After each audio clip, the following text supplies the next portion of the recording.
We now go to breaking news out of the Middle East. Yeah, that ceasefire deal to end the bloody 15 months of fighting in the Gaza Strip. The images out of both Israel and Gaza today showing celebrations and hope that lasting peace can be achieved. There are 3 phases to the deal announced today. It calls for the release of dozens of hostages and prisoners on both sides and will allow for hundreds of thousands of displaced people in Gaza to return to what remains of their homes. Joining us now to talk about this, William Muck, a professor of political science at North Central College. Thanks for being with us.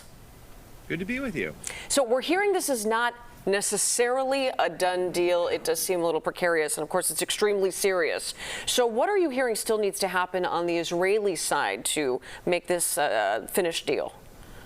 So the Israeli government has to formally approve that. Now, I'm not too worried about that because it's unlikely the negotiators would have moved ahead if Netanyahu and the government wasn't already supporting it. But it does reveal, the tenuous nature of this, that when you have a democracy that can change and shift, and especially as we think about the Israeli government, the far right. So as you move forward, you got to make sure that everybody stays on the same page and everybody that's involved in the democracy continues to support the ceasefire. So again, very precarious as we move through these early stages.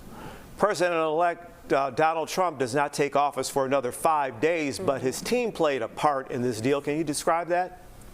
Yeah, it was a little unconventional. The normal practice is we have one president and then we have another president. And Donald Trump likes unconventional. So it sounds as if they had officials that were part of these conversations. It's unclear in what form they were participating in. But I think what we see is that at the end of the day, both the Biden and Trump administration were on the same page. They were both pushing for a ceasefire deal. Everybody had an interest in making that happen.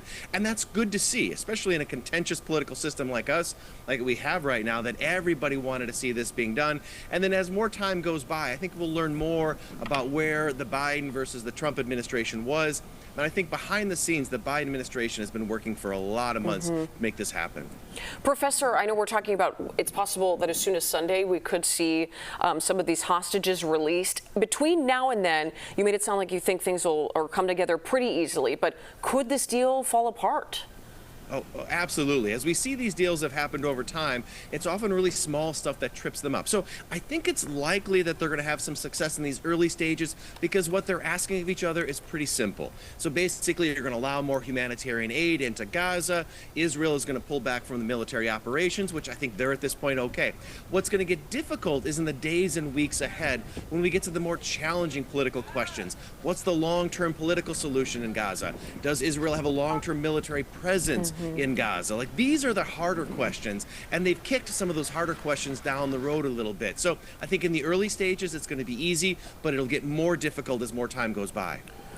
Professor William Muck, great to be with you. Thank you. Thank you. Thanks for having me.